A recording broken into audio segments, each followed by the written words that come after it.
Assalamualaikum warahmatullahi wabarakatuh.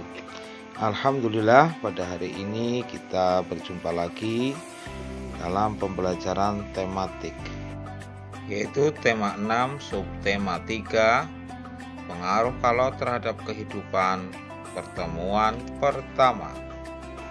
Marilah kita mulai dengan bacaan basmalah bersama-sama. Bismillahirrahmanirrahim.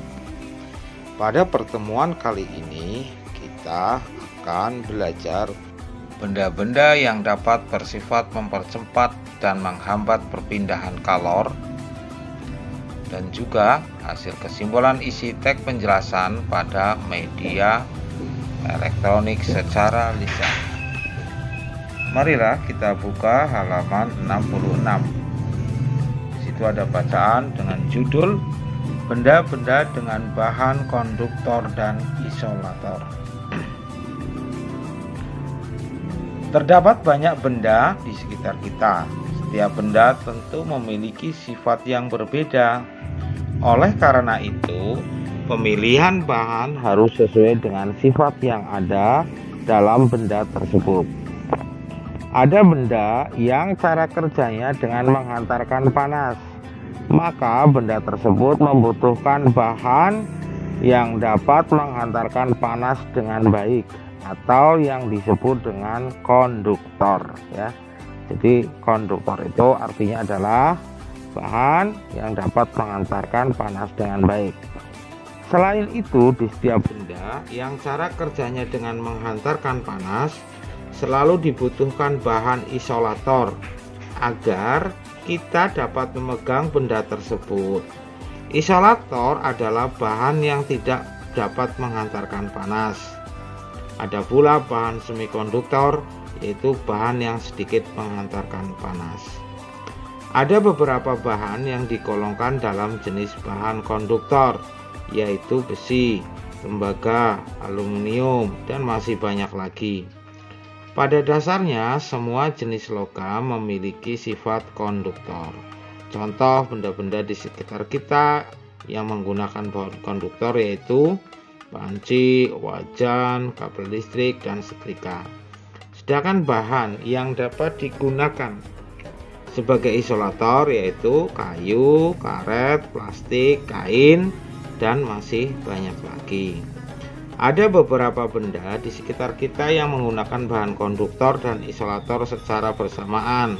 Contohnya pada termos, teflon, setrika, wajan, solder, dan masih banyak lagi.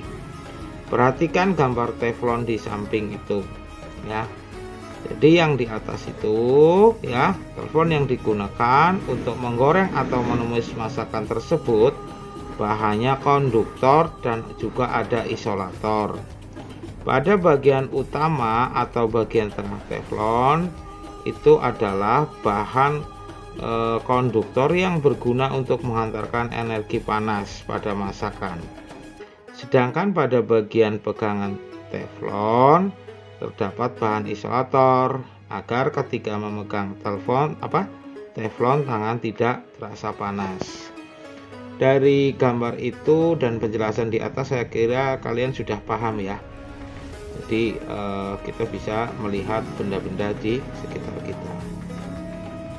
Oke, selanjutnya kalian kerjakan yang halaman 66 itu. Ayo berlatih, temukan kata kunci dicetak miring dari bacaan di atas. Cari artinya di Kamus Besar Bahasa Indonesia. Kemudian buatlah 2 kalimat dari masing-masing kata tersebut. Jadi kamu lihat di atas itu, nanti buat artinya apa, kamu buat kalimat, ya.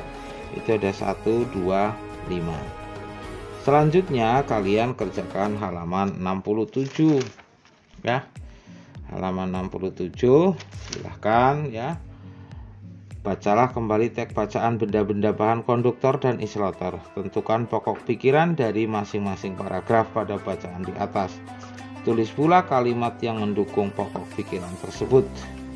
Tulislah dalam bagan berikut. Kalau ini kurang, kalian bisa tuliskan di kertas, nanti kertasnya ditempelkan di sini, ya. Oke, terima kasih. Billahi taufiq wal hidayah. Assalamualaikum warahmatullahi wabarakatuh.